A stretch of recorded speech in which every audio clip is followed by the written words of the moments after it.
Përshëndetje. Sonte do ta shpjegoj një temë të veçantë. Temë të veçantë në plot kuptimin e fjalës dhe e veçantë si për nga përmbajtja, si për nga ajo që mbetet pa u thonë, që nën kuptohet dhe e cila në mënyrë të veçantë do t'ju paraqes para juve gjendjen në lindjen e mesme dhe në Iran, teksa jemi duke folë sonte për rastin e Iranit. Kjo temë, të cilën me plot gojë do ta quaja një dokumentar në lidhje me dosjen iraniane me Khomeinin, është tema e cila do të hedh dritë mbi shumë gjëra të cilat janë të pabesueshme kur dëgjohen për lindjen e mesme dhe për Iranin. Tema e sonshme do të tregoj atë që e kam thënë në mënyrë të përsëritur, se Irani, për shkak të shumë rrethonave të cilat i posedon, dikton dhe imponon dinamika të ndryshme, jo vetëm politike dhe jo vetëm në lindjen e mesme, por edhe në shumë zyre vendimarrëse të botës, mos të them në çdo cep të botës. Jo për shkak se është bebza e syrit e botës perëndimore, por pikërisht për shkak të historisë që ka Irani, për shkak të pozitës gjeografike që ka Irani, për shkak të rolit që e ka luajtur në rikonfigurimin e Iranit, për shkak të thesarit të pashtershëm dhe resurseve të mëdha nëntoksore, e sidomos të naftës, të gazit natyror dhe të hekurit dhe qelikut. Për këtë arsye dhe për shumë të tjera të cilat do t'i dëgjoni sot, e që nuk do t'i besoni veshve mendoj, ju vetë do të më arsyetoni në fund se ngjarjet e Iranit nuk janë ngjarje që kapin vetëm territorin brenda kufive iranian, por që reflektojnë gjithandej në lindjen e mesme e mbase edhe tek ne në gjeografinë shqiptare. Në ndërkohë, do të kuptoni shumë qartë se si funksionon logjika politike në lindjen e mesme, si funksionojnë, si vinë dhe shkojnë liderët politik të vendeve të lindjes e mesme, si veprojnë këta njerëz me popujt e tyre në lindjen e mesme dhe si veprohet me këta njerëz të cilët i menaxhojnë kësaj popujt e tyre në lindjen e mesme. Thjesht, ju them që në fillim, miq të dashur dhe të respektuar, po mos ishte tek e fundit kështu pse të harxoja kohë, unë të përgatitesha kaq shumë dhe në këtë mënyrë unike si që i bëj këto ligjeratat e mia të harxoja kohë, ju them që në fillim pra se atë që e dëgjoni dhe e shihni në ekranet televizive, sidomos në lidhje me lindjen e mesme, e aty sidomos me Iranin, ndryshon shumë nga ajo që gjendet prapa ekraneve televizive. Atë që e shihni dhe e përcjellni me sy tuaj si spektator, si lexues dhe studiues të teatrit dhe i shihni aktorët e teatrit të lindjes së mesme, dallojnë shumë nga regjisorët dhe suflerët të cilët qëndrojnë prapa aktorëve që i zhvillojnë ngjarjet në lindjen e mesme. Teatrin të cilën e keni përpara dhe të cilën e shihni nëpërmes ekraneve televizive, që e lexoni nëpër portale dhe studime dhe libra të ndryshme, është, edhe njerë po them, shumë ndryshe nga ajo se si përgatiten këto ngjarje nga metastazat, nga metangjarjet, nga ndodhit që ndodhin në lindjen e mesme. Ky dokumentar i sotshëm mendoj dhe dohet të dëgjohet me vëmendje, uluni, mbështetuni dhe kënaquni duke e dëgjuar. Dhe do ta shihni se vërtet jo çdo gjë që shihet është ashtu siç duket. Dhe jo çdo gjë që dëgjohet është ashtu siç thuhet. Për me e kuptue arsyen e vrasjes, mënyrën e vrasjes, shkaqet e vrasjes së Ali Hameneit, që u vra në luftën e fundit, të Ahmedinejatit, të Qasem Sulejmanit, të liderëve të tjerë, mbas edhe presidenti Reisi që ra me helikopterin e tij para 3-4 vjete, për ta kuptuar se si përgatiten këtë gjana, mos them nga kush përgatiten, kjo video, ky dokumentar do të jetë, mendoj, i mjaftueshëm. Dhe për me i kuptu të gjitha këto, nisur prej Hameneit që e përmena, për generalet, për shkencëtarët e bombave bërthamore, për ata fizikant e kimist, për me i kuptu këta, më lejoni që ta nisi zhvillimin, zgjedhimin e filmit të këtij dokumentari, nisur nga 4-50 vjet më parë. Dëgjoni, në vitet 1950, edhe nëse jo aq fuqishëm, edhe nëse në mënyrë të brisht, pati përpjekje për vendosjen e demokracisë në Iran, që do të bëhej shteti i parë demokratik i formatit të lindjes së mesme në atë rajon të botës.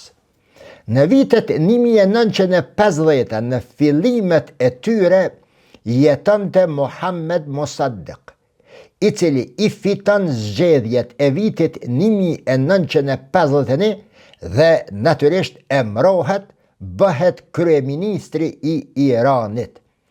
Konsiderohej si një lider politik nacionalist, si një lider i advetar e donte vendin e tij dhe kishte fituar një mbështetje solide për t'i fituar zgjedhjet, por një mbështetje shumë më të madhe që do të shihet në vitet pas tij.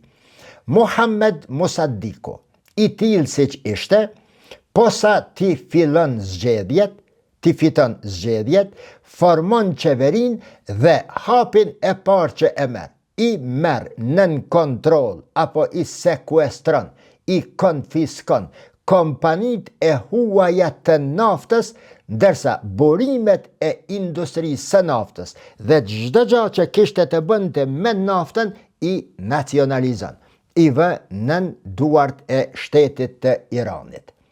Me nisjen e kësaj politike, nga frika se do t'i bënte diçka shahut, për shkak se ishte një bashkëpunëtor i botës perëndimore, Shah Riza Pahlavi ik nga Irani, merr me vete 25 miliard dollar pasuri, sillet andej e këndej në përbot dhe në fund vendoset në Rom.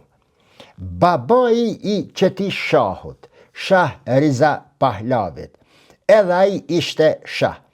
Për shkak se që ky baba ishte mbështetës i nazizmit dhe e parapëlqente formën politike siç e zhvillonin social-demokratët nazist në Gjermani dhe kishte ambicje ose pasionen ndaj politikës fashiste të Benito Mussolinit, me fillimin e luftës së dytë botërore, shahu detyrohet edhe ky të ikë nga aty. Gjatë luftës së dytë botërore, Bashkimi Sovjetik, tani pa shah aty, e pushton Iranin. Ngjitas me Bashkimin Sovjetik, Iranin e pushton edhe Britania e Madhe. Përse ndodh kjo gjatë luftës së dytë botërore? Ata të cilët e kanë lexuar sadopak historinë e luftës së dytë botërore, ju kujtohet atyre operacioni Barbarossa i Hitlerit, i Gjermanisë naziste që e sulmon Bashkimin Sovjetik, Kahveriu këndej dhe e prish marrëveshjen Molotov-Ribbentrop.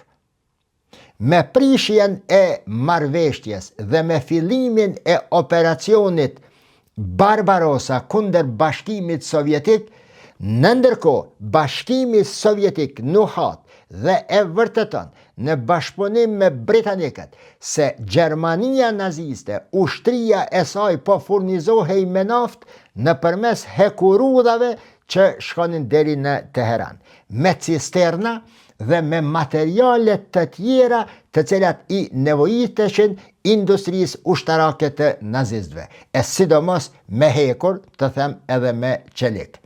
Për ta dobësuar operacionin, e që veç i arrin, ju kujtohet edhe lufta e Leningradit edhe vendeve të tjera, për ta dobësuar këtë, Bashkimi Sovjetik e pushton Iranin dhe ja kput krahun, kanalin, vigun e naftës që vinte nga ndej për ushtrin naziste. Kur largohet qaj shahu i par, vije që ky shahu i dyt, i cili jetonte në Zvicër. Gjatë kohës kur studionte në Zvicër dhe jetonte aty, janë ngjarje shumë interesante se si është sjell me nxënësit e tjerë në kolegjin e Zvicrës, si ka kërkuar që të sillen me te, se është djalë i shahut, është multimiliarder, e si e kanë nënçmuar pastaj, jo nënçmuar, po si e kanë dhënë gjevapin, përgjigjen nxënësit bashk moshatarët e tij aty, është histori në vete. Që ky shahu që ka qenë në Zvicër, sillet në Iran dhe ulet në koltukun e babait të tij që ishte gjithashtu shah. Thash, pas luftës së dytë botërore, pati disa ambicie për një demokraci sa do e zbehur, pati disa përpjekje për demokratizimin e Iranit. Në vitin 1951, e përsëris, Mosadiku zgjidhet kryeministër i Iranit. Zgjedhja e tij i qet në para aktet të kryer kompanitë e huaja, sidomos britanike dhe amerikane të naftës, që e humbin impaktin, e humbin fuqin dhe e humbin pasurin të cilën e kishin investuar aty dhe pasurit të cilat i përfitonin nga nafta iraniane. 2 vite më pas, fillojnë, jo 2 vite më pas, por me nacionalizimin e naftës që e bën Mosadiku, MI6 dhe CIA amerikane, këto 2 shërbime britanike dhe amerikane, i përvjelin krahët, sepse po prekeshin në shahdamarin e ekonomive të Britanisë dhe Shteteve të Bashkuara të Amerikës. Organizohet operacioni i quajtur Ajax. Operacionin e udhëheq Kevin Roosevelt, një Amerikan, një agent i CIA i njohur për përgatitjen, udhëheqjen dhe implementimin e operacioneve të tilla siç ishte operacioni Ajax. Për realizimin e këtij operacioni punohet 2 vite rresht, nga viti 1951 deri në vitin 1953. Meq, jam duke fol për Homeinin, Ayatollah Homeinin, dhe duke e shpjeguar Homeinin, keni me kuptu edhe Ali Khamenein dhe luftën e tanishme si zhvillohet, pse zhvillohet, çush përgatitet, tek përgatitet dhe çfarë është Irani në raport me rajonin, me lindjen e mesme dhe në raport me botën. Andaj e kam quajtur këtë ligjerat, ndoshta mazini për të madhe, një dokumentar i vërtet që hedh dritë të mjaftueshme për ta kuptuar lindjen e mesme. Operacioni Ajax përgatitet për 2 vjet. Hargjohen miliona e 10 miliona dollar. Gjenden njerëzit e besueshëm brenda Iranit, përgatitet infrastruktura për grushtet, blihen me para gazetar të ndryshëm, sindikalist, birokrat, general, njerëz të sigurisë, shkencëtar të ndryshëm dhe në vitin 1953, bazuar në përgatitjet e operacionit Ajax, nxiten revolta gjithpopullore në çdo cep të Iranit. Shpërthejnë revolta deri në ato përmasa, sa miliona njerëz dalin në rrugë dhe pas 1 jave revoltash dhe vrasjeve të mëdha që bëhen përgjatë këtyre revoltave, e rrëzojnë Mossadikun. Mossadiku burgoset nën akuzën për tradhtim ndaj vendit. Personi i cili i fiton zgjedhjet dhe i cili po fitonte një autoritet dhe mbështetje gjithpopullore, tani pasi të rrëzohet, burgoset nën akuzën për tradhti të vendit. Keni kujdes. Këtë ngjarje që i shihni sot në Iran nuk janë vetëm të sodit, por janë të ngjashme të cilat kanë filluar që nga vitet e 1950. Për këtë arsye e nisa atje për ta kuptuar edhe më mirë se kush ishte Khomeini dhe çfarë është Irani dhe çfarë do të bëhet në të ardhmen me Khomeina e Hamneja e shejha e të ndryshëm në lindjen e mesme. Më sakt do ta kuptoni saktësisht se sa është e fuqishme Britania dhe Shtetet e Bashkuara të Amerikës në raport me lindjen e mesme. Po ju them me një herë, nuk ka asgjë, asnjë zog që fluturon në lindjen e mesme pa dijenin e CIA-it, pa dijenin e Shteteve të Bashkuara të Amerikës dhe pa dijenin e MI6-it dhe Britanisë së Madhe. Lindja e mesme, për shkak se është kërthiza e botës, për shkak se rrugdetare kalojnë andej, e kemi shpjeguar në 100 ligjërata, në 100 video, rëndësinë rrugdetare, pasuritë, resurset e ndryshme, politikat e lindjes e mesme, që të mos i përsëris këto. Pra, lindja e mesme për shkak se është e tillë, Britania e Madhe deri pas luftës së dytë botërore e pastaj Shtetet e Bashkuara të Amerikës përgjatë kohës së luftës së ftohtë e pasaj deri në ditët e sotshme, është vendi që përcakton saktësisht çdo gur ku duhet të vendoset dhe çdo kush duhet të shkoj dhe kush duhet të vendoset si udhëheqje politike, intelektuale dhe të ngjashme në lindjen e mesme.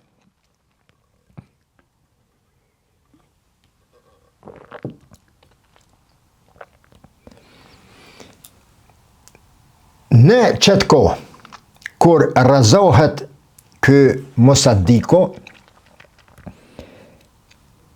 pasi të rrëzohet në vitin 1953, nga Roma tani do të sjellet Riza Pahlavi, shahi. 25 miliard dollar të dërguar atje i thonë ja, ti mos kishka i merë këto, ke ball atje. Me thes ki me marën, sa dush, nuk të përzimi heq, për këto pare do t'i lash në bankat tona, sepse, si pas të gjitha gjasave dhe logarive tona që i bojmë, na takojnë edhe neve për mundin dhe për pjekje që i kime bërë, në sigurimin e jetës tane dhe në kthimin tën, tani si mbret, si perandar nga viti 1967 më pastaj dhe si shah i Iranit. Rrëzohet Mossadiku, burgoset, shpallet për tradhtar dhe për shlirimtar i Iranit shpallet shahu, i cili kishte ikur nga Irani dhe kishte lënë Iranin të tillë dhe tani po kthehej si shlirimtar i Iranit.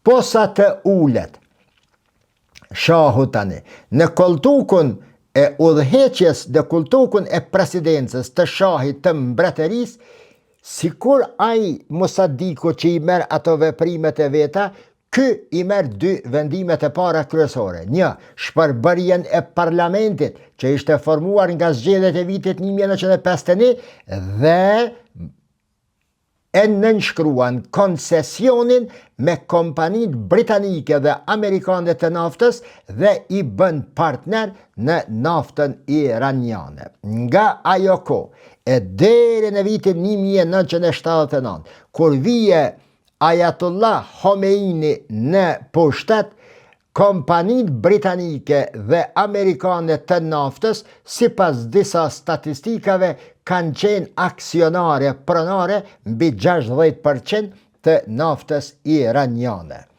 Edhe kështu merr puna, nis puna e re tash në Iran. Ardhja e shahut tani po krijon një jetë të re në Iran. Me njëherë fillon një jetë e luksit, të cilën jetë nuk e kishim parë deri atëherë popujt e lindjes së mesme. Pas grushtetit, vendin e kaplon një varfëri dhe një krizë e madhe ekonomike. E kësaj krize së madhe ekonomike i pasprin më pastaj edhe kriza morale që do të kaplon popullatën e Iranit.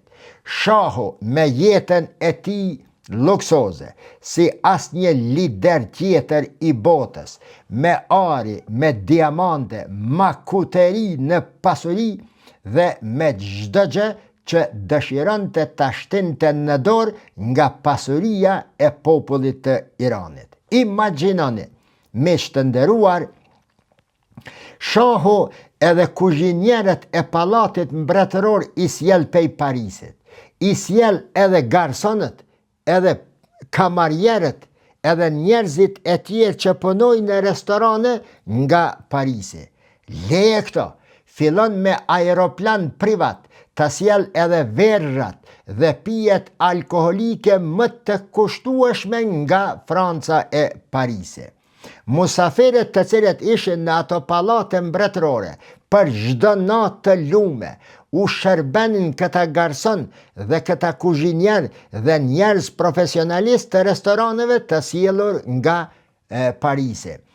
Pjesëmarrësve në për këto ndarka, në për këto pije, në fund kur përshëndeteshin, njerëzit e shahut të dera u dhuronin ka një copë diamant në kutiza të vogla të arit apo të argjentit, varësisht pej pozitës dhe rëndësisë së njerëzve.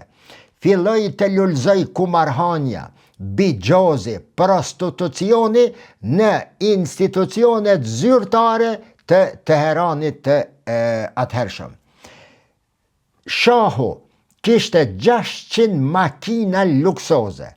A mund të besoni se disa prej tyre i ka përdorur në mëngjes, disa në drekë dhe disa në mbrëmje. Aq shumë jepet pas luksit. 1700 vetë ka qenë e përbër garda, me 1700 vetë, garda përcjellësje në hyrje dhe në dalje të pallatit të shahut. Kur ka udhëtue për vizita të ndryshme brenda Iranit, këta 1700 vetë të veshur me kostume specifike, varësisht prej ngjarjeve, prej diteve dhe prej kohëve me diell apo me shi, dilnin në pritje dhe përcjellje të shahut. Koka, ajo taxhi, kurora të cilën e mbante në kokë, ky shahu ishte e rënd 5.2 kg me ari dhe me diamante të ndryshme. Shahu i blen aeroplanet dhe makinat më luksoze, leje këto, por porosit të gjitha orët, një koleksion nga të gjitha orët e shtrejta që janë prodhuar ndonjëherë në Zvicër. Miliarda dollar bën harxime për jetën e tij luksoze. Në vitin 1967 e shpall veten për perandor. Pak ju ka dokën mbret, pak ju ka dokë sha, e shpall veten perandor. të nesërmën e shpal edhe gruan e tij për perandoresh dhe me rastin e shpaljes së saj për perandoresh të Iranit i adhuron një kostum të me 1541 gur të diamantit nga më të ndryshmet. Vetëm diamanti pembe që e siguron e të cilën s'ka mujt me bles familja mbretërore e Elizabetës në Britaninë e Madhe, diamantin me ngjyrë pembe në 1962 gram, 150 karat diamant e ka mbajtën në kurorën e vet, në tagjin e vet, mbretëresha apo perandoresha e perandorit të Iranit. 2 kilogram diamant i mban në kokë, krahas 2,6 kilogram diamanteve dhe arit të cilat i mbante si kuror kjo perandoresh. Thjesht edhe kjo afër 5 kilogram, 4 kilogram e diçka diamante dhe gjëra të tjera në kokë, plus 1541 copza të diamantit në pelerinën që e kishte. Kur në vitin 1979 shahi detyrohet të ikë nga Irani pas ardhjes së Khomeinit aty dhe marrjes së pushtetit, me vete Irani shahu i Iranit i merr 39 miliard dollar para dhe pasuri të ndryshme të Iranit. Dëgjoni tash, miq. Ky shah që vje në vitin 1953 që të mos ndodh me te ajo që i ndodhi Mossadikut, e krijon shërbimin e inteligjencës iraniane të quajtur Savak. Ndoshta e keni dëgjuar edhe jo këtë emën. Savaku, në fakt, bazuar në përvojën amerikane, britanike dhe siç do ta shihni edhe në të ardhmen, dhe bazuar në dokumente që flasin me fakte, Savaku krijohet nga CIA, nga CIA dhe nga MI6 britanik. Këto dy shërbime shkollojnë, trajnojnë dhe përpunojnë 130.000 njerëz, të cilët tani e tutje do të bëhen njerëzit agendet e Savakut që do të shërbenin shahut të Iranit në vitin 1953. Do me thonë, miq, gjatë kohës së shahut, çfarë do që ka ndodhur në Iran? Unë mendoj se ishte nën lupën e CIA dhe të MI6-it. A është e mundën që këto dy shërbime që e krijojnë Savakun, i cili vret me qindra mijë njerëz në Iran dhe i vret edhe jashtë Iranit, Ali Sheriati është një mendimtar i madh e përmend Savakun, është një libër i Ali Sheriatit i përkthyer edhe në gjuhën shqipe, mdoket kultura dhe diçka kultura dhe nuk e di, një libër i vogël, një kryevepër e Ali Sheriatit e përmend Savakun aty, nejse. Përderisa Savaku, me kërkesë edhe të shahut, është produkt i CIA dhe i MI6-it, a mund të imagjinohet se aty është bo tanjetutje diçka pa dienin e këtyre shërbimeve. Për shembull, miq, aktivitetet e Khomeinit, jo 79 më vonë, jo ndoshta e dini, ndoshta nuk e dini, Khomeini ka jetu në Iran aty, dhe ka qenë një hoxh, ka qenë një mulla, ka qenë një njeri me ndikim edhe në kohën e shahut. Dhe a mund të imagjinoni, a mund të thuhet se Khomeini që vepronte gjatë kësaj kohe brenda Iranit, se nuk ishte nën kontrollin, apo më mirë të them, nën lupën e këtyre 3 shërbimeve ndër më të fuqishme të botës. Të gjeni me vëmendje. Në fund të viteve 1950, dhe fillimin e viteve të 60-ta,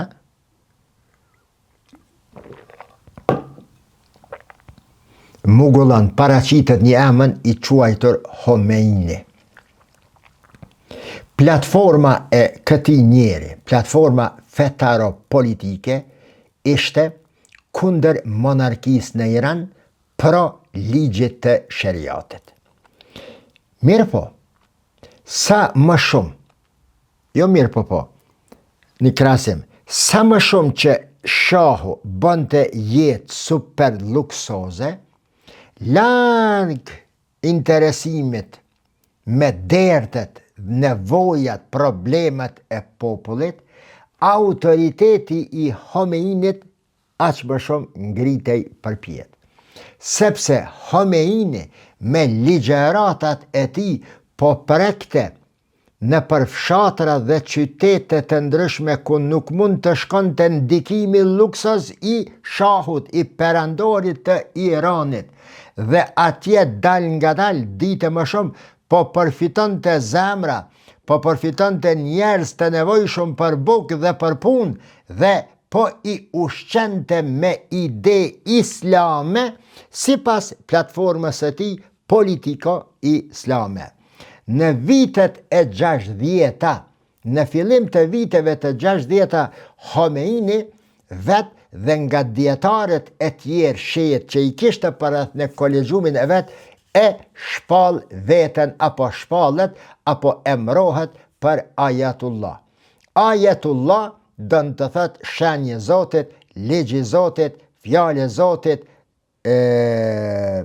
providencë e Zotit, me një fjalë ekzistencë apo ligj i Zotit, apo emër i Zotit, apo shej i Zotit, të njetutje në rajonin e Iranit. Duhet me përmend edhe këto, që t'jam objektiv. Megjithëse që shahu po bënte vërtet një jetë luksoze të papar, ai kishte nis disa reforma që atë botë u quajtën revolucioni i bardhë, White Revolution. Shahu u njohu grave femrave të drejtën e votës, fillon një prosperitet ekonomik dhe i gjithëmbarshëm në Iran, më pastaj zhvillimi i industrisë, rritja e pagës, rritja e nivelit apo e standardit të jetesës, dhe krahas përfitimeve të vetë, po ai vetë pasurohej dhe vjellte sa më shumë. Imagjinoni, ka qenë pronari i 302 kompanive kryesore më të forta të Iranit. Thjesht Iranin e ka passhndrua në një pronë të vetën private. Jo perandor, po zot pronar i Iranit dhe i popullit të Iranit. Megjithatë, në këtë kohë fillon një lulëzim. Në vitet e 70-ta fillon një lulëzim. Një jetë ta quaj kështu demokratiko perendimore, shenjat e mentalitetit, e mendësisë perendimore fillojnë të duken në rrugë e Iranit, por përtej kësaj e zhvillon në përmasa enorme, ndoshta si në kohën e gjahiljetit para islamik, prostitucionin. Teherani shndrohet në vendin kryesor për bixhas, kumarhane, në vendin kryesor i botës për shitjen dhe blerjen e femnave. Bëhet epicendra, mos të them si Las Vegas, nuk e di nëse çka ka në Las Vegas, po i di që janë ato kumarhanet, por bëhet një farë vendi ku shitet mishi i femnës dhe silleshin edhe femra nga jashtë për t'ju servuar njerëzve me ndikim të botës që shkonin ndoshta edhe enkas për të shfrenuar në rrugët dhe në ambientet e Teheranit. Megjithatë, miq, edhe pse u bë ky prosperitet, gratë u lejuan në zgjedhje, filloi një zhvillim ekonomik industrial, ndodhi diçka që e bëri plus shahu, një të mirë plus, por që ishte pikërisht pika kryesore nga ku fillon të përfitoj Khomeini, Sauru banan. pasmi edhe 2 orë me folën mjaft. Nuk është 3 orë ligjërata. Edhe cila ishte ajo? Reforma agrare, reforma e tokës. Irani fillon shahu të zhvilloj reformën agrare, dhenjen e tokave, shitjen e tokave tek fshatarët, dhe këto fitojnë natyrisht pjesa e varfër dhe e fshatrave, jo të pasurit e Teheranit. Por çka ndodhi? Ku është pika e përfitimit të Homeinit dhe fillimi i atij revolucioni që të ndodhë në të ardhmen dhe të vinë pastaj edhe të vrasja e Ali Hamneit. Në përfshatra të Iranit, a populata e atëhershme në fshatra ka qenë 81% e populatës totale, që ka jetu në përfshatra. Në fshatra kanë pas influencë mullahët, hoxalarët, dietarët musliman, njerëzit e Homeinit. Këta, përveç që i kanë ble zemrat e njerëzve, i kanë mbështet moralisht me ligjëratat e tyre, tani fillojnë me ble toka me të mëdha, me 10-100 hektar nga shteti dhe po mirnin dhurata nga shteti, sepse shteti në fakt që ky Savaku do me ishti e ndorë edhe këta dietarët. Këta dietarët të njohur, këta njerëz të fesë, bëhen njerëzit të cilët tani e kanë jetën në dorë të fshatarëve. Dhe çka ndodh me rekomandimet e Homeinit, që ta dietarë të cilët kanë ble toka do të detyrohen të japin falas ose t'i japin në shfrytëzim me çmime të përshtatshme për qytetarët dhe njerëzit tash i fshatarët po i shohin qëta njerëzit e fesë si shpëtimtarët e tyre dhe njerëzit si hawarijun, mbështetësit, implementuesit e ligjit të Allahut në tokën e Iranit, sepse këta po interesohen për të varfërit e Iranit. Këto e fiton një autoritet të madh Homeini. Dhe Savaku e sheh se kjo shtresë e dietarëve, e mullahëve, të cilët nuk pranonin në asnjë mënyrë të vesheshin me kostume siç kishin filluar të vesheshin në Teheran dhe në qendra me ndikim të Iranit, por vesheshin me ato pelarinat, galabijat, me ato fustanet të cilat i veshin dietarët e ndryshëm shiit gjithandej në botë dhe jo vetëm brenda Iranit. Për ta parandaluar këtë, mendojnë me ndërmarrë diçka, por pa pritmas shpërthen revolucioni anti-shah në Iran.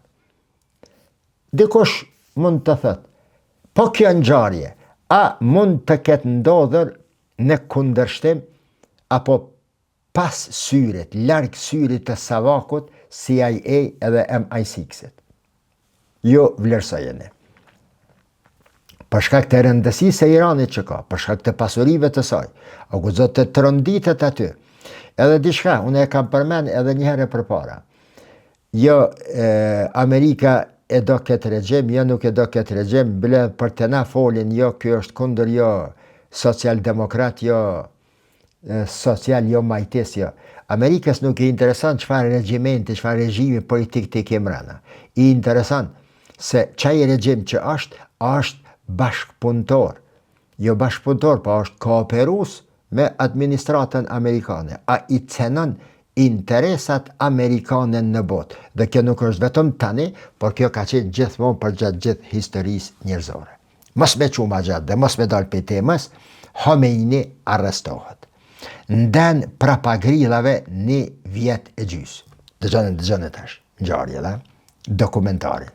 Çka ndodhi më pastaj? Ajo që ndodh më pastaj është më e pabesueshmja dhe është themeli i Iranit që e njohin gjeneratat e tanishme tek ne shqiptarët. Se është i ajatollahve, se është Ali Hamnei, se është Republika Islamike, se është shiite kundër sunitëve, kundër i dëgjoni këto shpjegimet që bëhen tani. Por nuk janë në fakt ato që janë prapa ekraneve televizive, ato që shkruhen dhe suflohen nga suflerët e raporteve dhe të politikave ndërkombëtare. Për ta kuptuar miq arsyen e vrasjes së Hamneit sot, ngjarjet e tanishme sot, duhet ta dëgjoni, të lutem, me vëmendje këto që po i dëgjoj tani. Po e shpjegoj me terminologjinë e ngjarjeve të atjeshme, po e shpjegoj frymën politike të ndodhive të historisë së lindjes së mesme, nuk po e shpjegoj Evropën perëndimore, as nuk po e shpjegoj Ballkanin. Megjithëse po flas shqip dhe veshët tua janë duke dëgjuar shqip, jam duke folur nga Prishtina dhe ju po më dëgjoni gjithandej si shqip, ngjarjet kanë të bëjnë me lindjen e mesme. Dëgjojeni dhe mundohuni me i kuptue me terminologjitë dhe me logjikën e ndodhive të lindjes së mesme. Dhe kjo le të jetë këshill jo vetëm për këtë rast, por mos i këshillni ngjarjet Kurdet Tazami ose ata tjetër, ose me logjik, me përvojën, me lupën e përvojës sonjetike, sepse ngjarjet ndryshojnë në përmbajtje, ndryshojnë në targete, ndryshojnë në përgatitje, ndryshojnë edhe objektivat dhe synimet e atyre të cilët i përgatisin ngjarjet dhe atyre të cilët marrin pjesë në zhvillimin e atyre ngjarjeve. Mundohuni që çdo gjë ta shpjegoni me mjetin shpjegues dhe ta kuptoni me atë pjesë të logjikës që e ka përthënë ngjarjen për të cilën jeni duke e dëgjuar. Një gjë mos e harroni miq, atë pjesë të botës, edhe njerë po them, e ka nën kontroll, të them 100% SBA-ja, e deri para do kohe edhe Britania e Madhe. Ajo që për mua është indikative në rastin konkret, si një analist që flas në për rreshta dhe në përmes rreshtave, Savaku, që kishte likuiduar shumë njerëz në Iran, a thu, a ka mujt, ose pse nuk e ka bo, a ka mujt ta vras në burg, me ndonjë injekcion apo helmim edhe Khomeinin. Pse nuk likuidohet Khomeini në burg, i cili kontrollohej nga shahu i Iranit, nga Savaku, përderisa ishte i burgosur. Kanë mujt me bo, por nuk e bojnë. A e di çka mund me pas ndodh këto? Nuk do të besoni. Në vend se të vritet dhe të likuidohet Khomeini, ndodh diçka e papritur. Kindapohet nga burgu natën dhe dërgohet ku? Nuk mundi me besue, në Turqi. Jo diku tjetër, por Khomeini mirët natën nga burgu dhe dërgohet në Turqi. Me datë 4 nëntor të vitit 1964, me 4 nëntor të vitit 1964 e sjellin në Turqi, ku në Ankara, kush agentët e CIA, MI6 dhe të Savakut që bashkëvepronin në Iran. Prandaj po them miq, ato që i dëgjojmë dhe i shohim e i lexojmë në përditshmëritë tona, ndryshojnë shumë nga ato që janë prapas skenave të cilat nuk dalin në për lexime. Tek pas shumë viteve lejohen apo hulumtohen apo gjinden ato të cilat për momentin nuk kanë qenë të njohura. Imagjinoni me një makinë mirët prej burgut, dërgohet në aeroport, në aeroport Khomeinit ja japin një pashaport dhe me aeroplan G-132 prej Teheranit sillet si zotni në aeroportin Esenboa të Ankaras. Me vete është edhe një përcjellës i Savakut, një agent i Savakut. Me te zbret me Homeinin, ky agenti, kolonel, zbret në aeroportin e Ankaras dhe a di kush e pret aty? E pret shërbimi i inteligjencës turke MIT. Përcjellsi kthehet andej, i hyp aeroplanit dhe shkon andej dhe Homeini në makinë me 3 vetë, makinë private nga aeroporti i SBA-s në Ankara dërgohet në Çankaja, në qendër, në zemër të Ankaras. Ku saksisht në hotelin Boulevard Palace, që atë botë në të 60-tat ka qenë hoteli më luksos. S'ka pas hotele shumë as Hiltona, as Sheratona, dhe vendoset në dhomën 514. Kush? Homeini. Si vje me aeroplan? Kush e përcjell? Savaku. Kush e pret? MIT. Kush e organizon? CIA dhe MI6.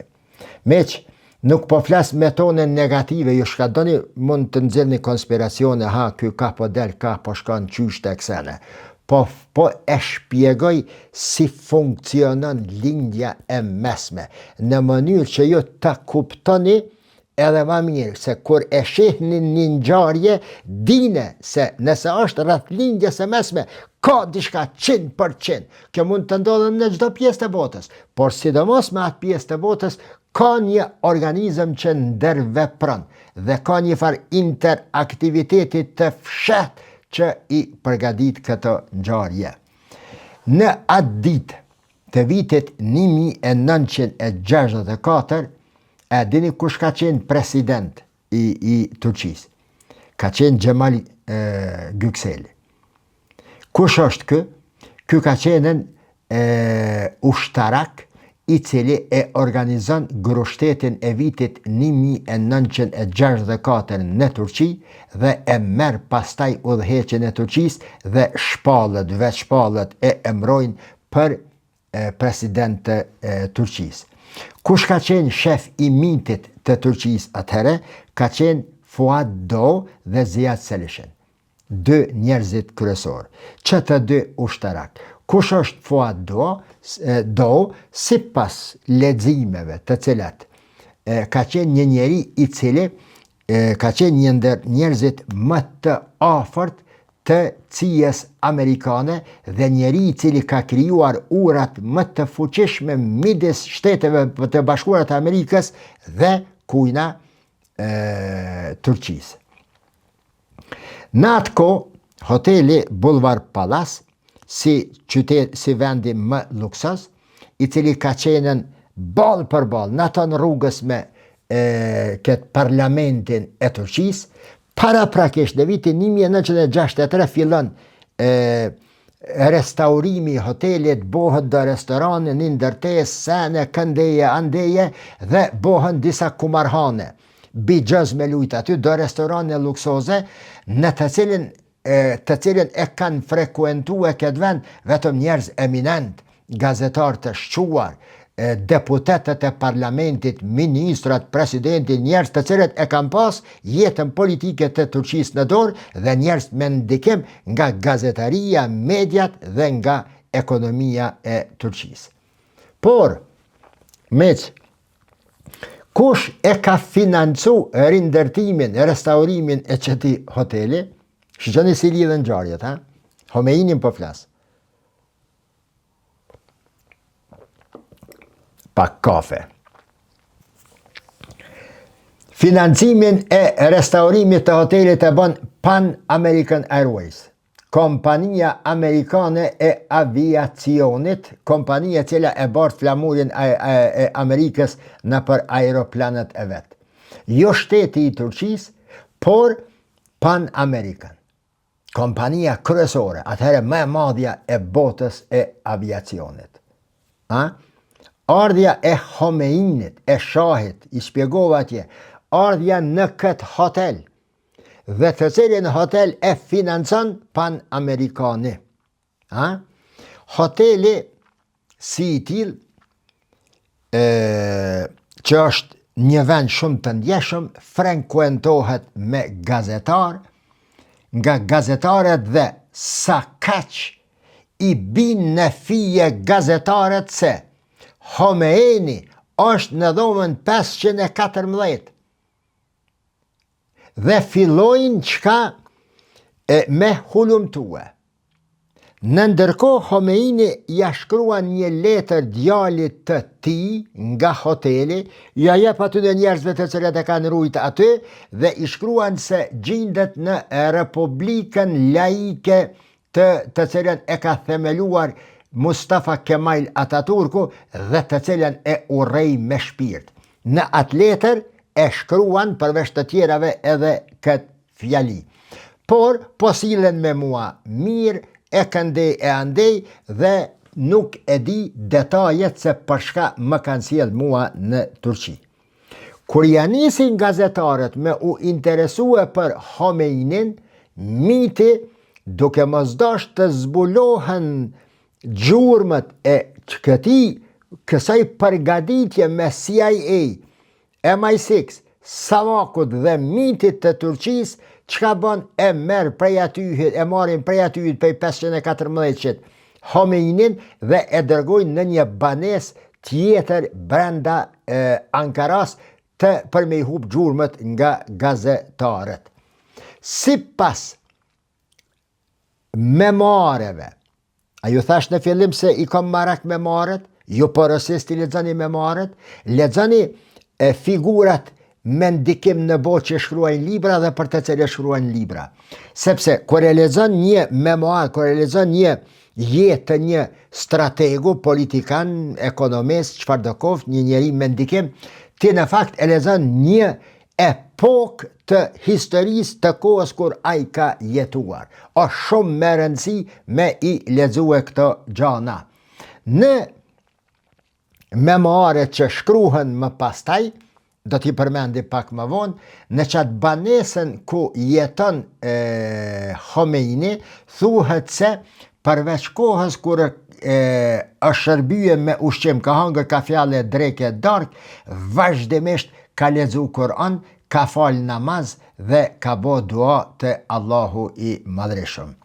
Nejse, në qatë banes mërzitet të nejt aty dhe kërkon medalën pas disa ditve me ushetit në për Ankara.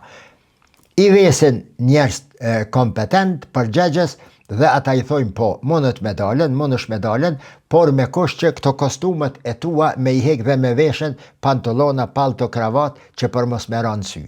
Ky e konsideron një ofendim, edhe ju thet se unë këto nuk e heki heq, ato tesha perëndimore janë nënçmim për një dietar islam, janë dhonim për personalitetin e dietarit, nuk du mi vesh dhe nuk i vesh ato tesha, vazhdon me nejt i mbyllur në atë shtëpi. Në ndërkohë, e shkruan letrën e dytë të djalit të tij dhe i thot se jam mirë, kërkon roshterën, hurme të Iranit, disa gjana prej Iran, lokum të Iranit, në letër aty, dhe i thët se mirë jam, por si pas të gjitha gjasave, do të më dërgojnë frik në një qytet që quhet Bursa, qenë ka qytet me tradit islame dhe shpresoj se atje do të ndjehem më mirë. Se përse më dërgojnë atje nuk e di, por atje do të ndjehem më mirë.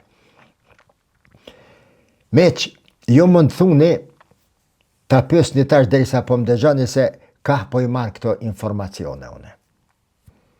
Ju kam thënë se lexoj memoare. Ju kam thënë se lexoj i përcjelli për 20-30 vjet revistat kryesore të botës. Por lexoj edhe libra të cilat botohen njëherë dhe pastaj zhduken ato libra. Këto informacione të cilat i kam përmend deri më tani, i kam marr disa prej këtyne nga autori Bakir Muin, që e ka botuar librin e tij Khomeini, Life of the Ayatollah. Khomeini me të madhe, Life of the Ayatollah poshtë. Që kë Bakir Moini, një kohë ka punuar në Britani si profesor universitar, ka qenë redaktor i BBC-s dhe ky libër e shpjegon në detajet më të mira periudhën e Homeinit në Turqi.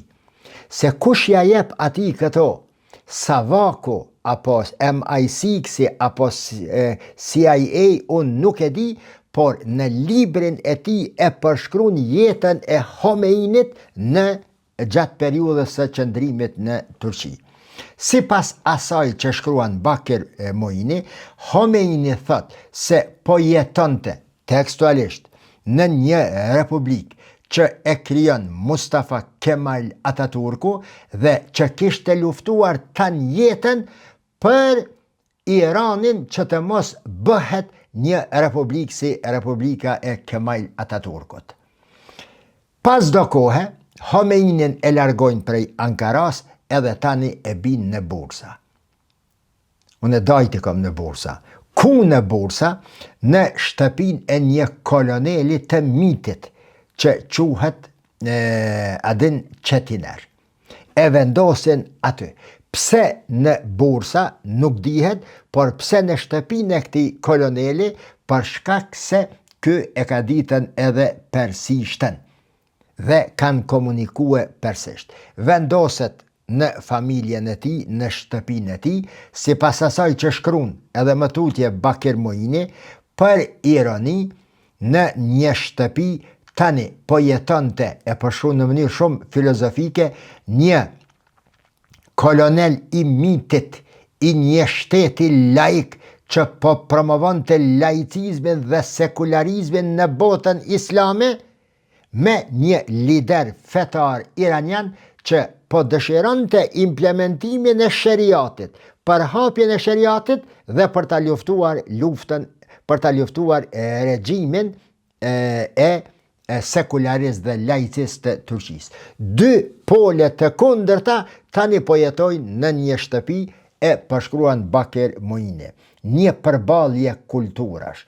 Aty flet edhe për gjëra të tjera, por në vitin 1987, më pastaj, Gazeta Milliyet e Turqisë, Gazeta Milliyet dhe Hürriyet kanë qenë në pronë e asaj holdingit Doğan, holding.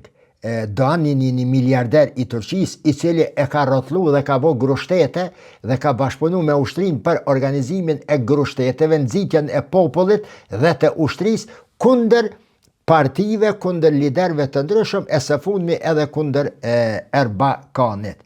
Nejse, që kjo gruaja, intervista që bëhet me gruajen e Çetinerit,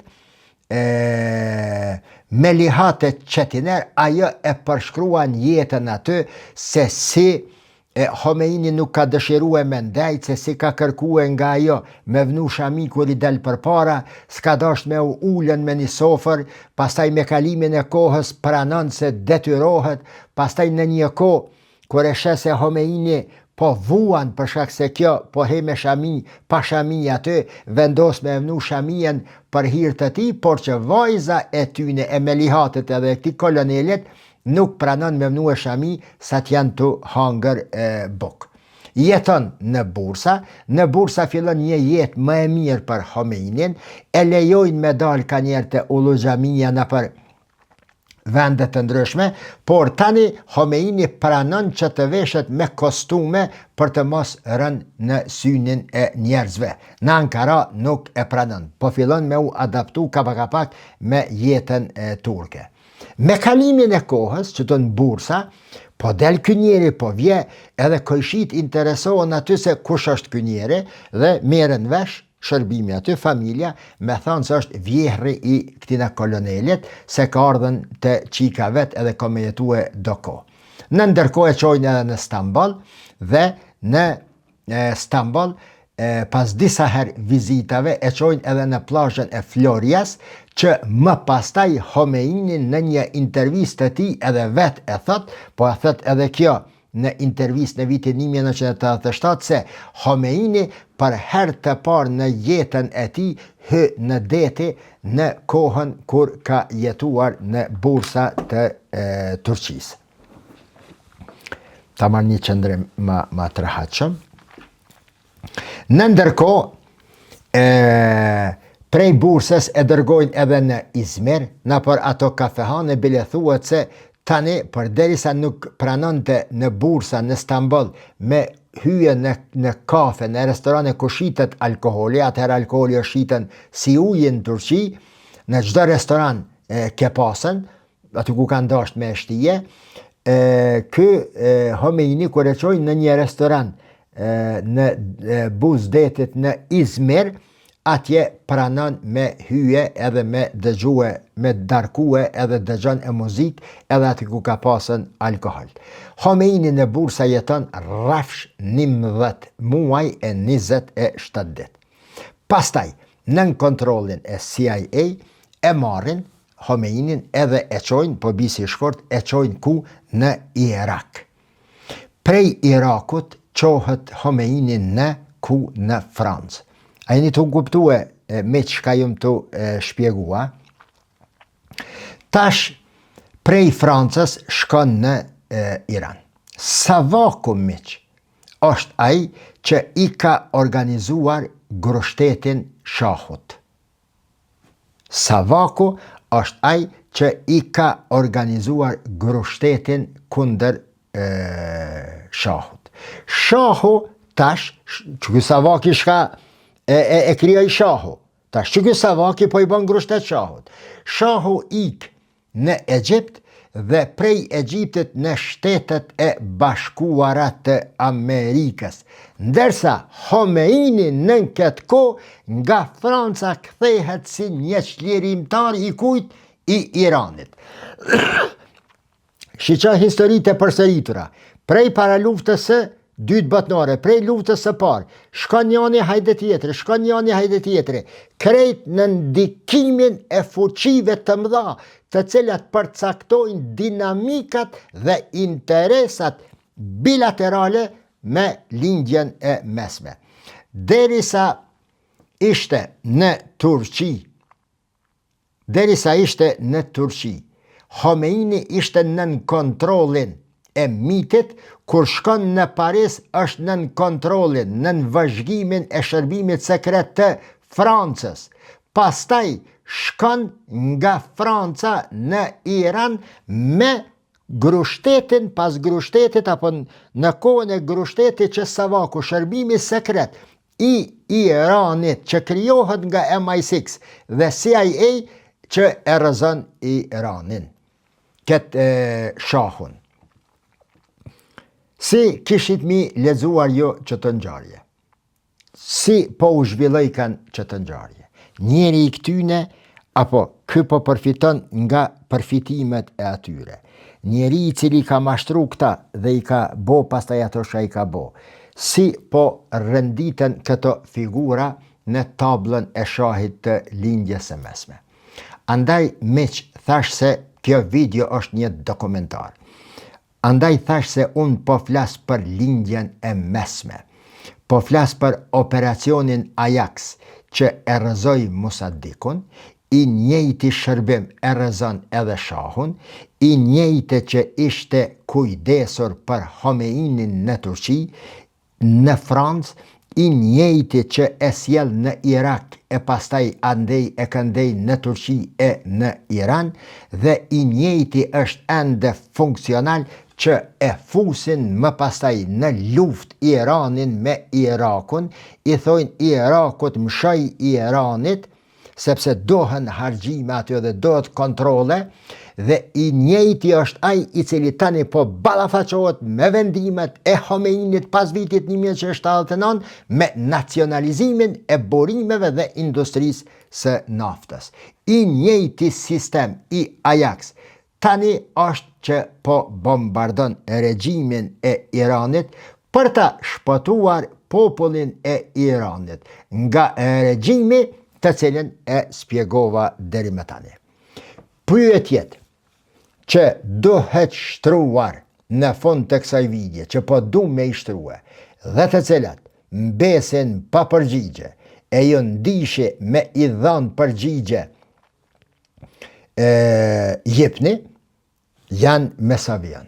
Para se t'i them një kërkes lajmëre, bëni subscribe kanalin, përhapeni sa më shumë, shpërndani videot dhe më tregoni, ju lutem, në komente nën këtë video se a dëshironi ta vazhdoj pjesën e dytë të kësaj videoje që po e quaj dosja iraniane pikpresje Khomeini ne. Nëse dëshironi të mësoni se çfarë ka ndodhur gjatë kësaj periudhe, e vazhdoj. Nëse jo, bazuar në përgjigjet tuaja, unë do të veproj. Pyetja është, pse shërbimet sekrete e sollën Khomeinin në Turqi dhe nuk e vranë në burg? Pse nuk u vra aty? E dyta, pse e priti shërbimi turk dhe me aq shumë kujdes u interesua për te? E treta, pse u dërgua në Francë dhe atje zhvillon të komunikimin me njerëzit e ti që i shonin nga Irani?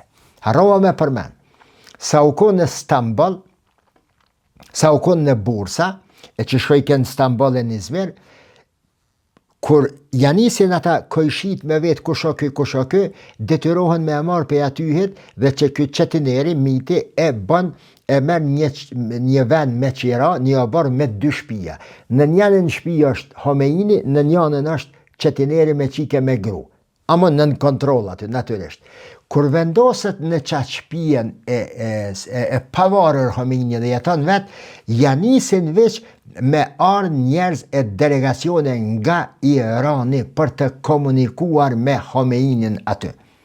Fillon me u rrit numri i të interesuarve, nuk po flas vetëm për familjarët, por ndoshta edhe Savako, ndoshta MI6, ndoshta CIA, ndoshta shërbimet e tjera, ndoshta njerëz advetar të Iranit që janë kundër këtyne, ku me ditë, po vinë ashtu. Dhe çka bën Turqia? E merr me qira një shtëpi me obor në Stamboll, të ardhurit nga Irani i vendosin qatë shtëpi, pastaj sipas rendit dhe rëndësisë i çojnë te shtëpia e Khomeinit në Bursa, edhe aty komunikohen dhe jo mundi me imagjinu se a ka mujt me u fol diçka aty pa u dëgjue nëpërmes mënyrave të ndryshme dhe mu inqezue.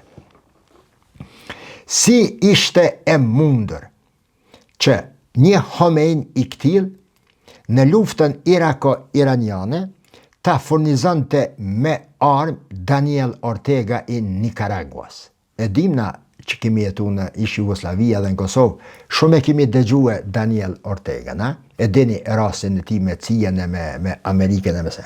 Qësh është e mundën? Miliarda dollar Irani paguan për Daniel Ortegën dhe për Nicaraguan. Presidenti i vrar, Ahmadinejadi, e ka pas thënë një fjalë shumë të fortë para se çkon. Se herë që kemi formu ekipe inteligjente kundër Mossadit, të njëjtit njerëz që ishin aty edhe i emronim aty, dilnin njerëz të Mossadit. Nëse në Iran është vepruar kështu dhe është menaxhue Irani kështu, çfarë mund të themi për vendet e tjera të lindjes së mesme dhe si rezultat?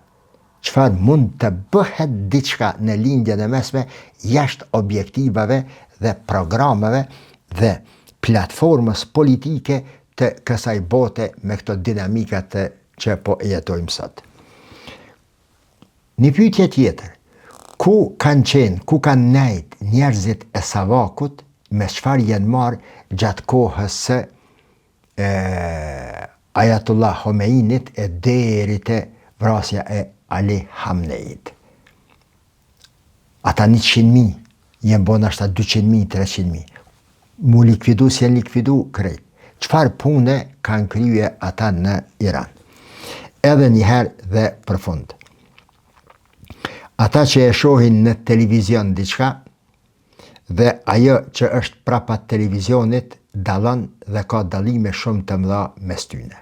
Dhe e fundit, Irani meq është lojë e madhe, është fuqi e madhe që ndikon dinamikat në lindjen e mesme dhe jo vetëm në lindjen e mesme. Për të mirë e për jo të mirë. Për të mirë e për të keq. Irani, mos harroni, përveç të tjerave që i përmenda, deri më tani që i ka nga pozita gjeografike dhe resurset dhe rolin historik që e ka në lindjen e mesme, Irani, mos harroni, është pasardhësi i perëndërisë së dikushme persiane. Natën e mirë.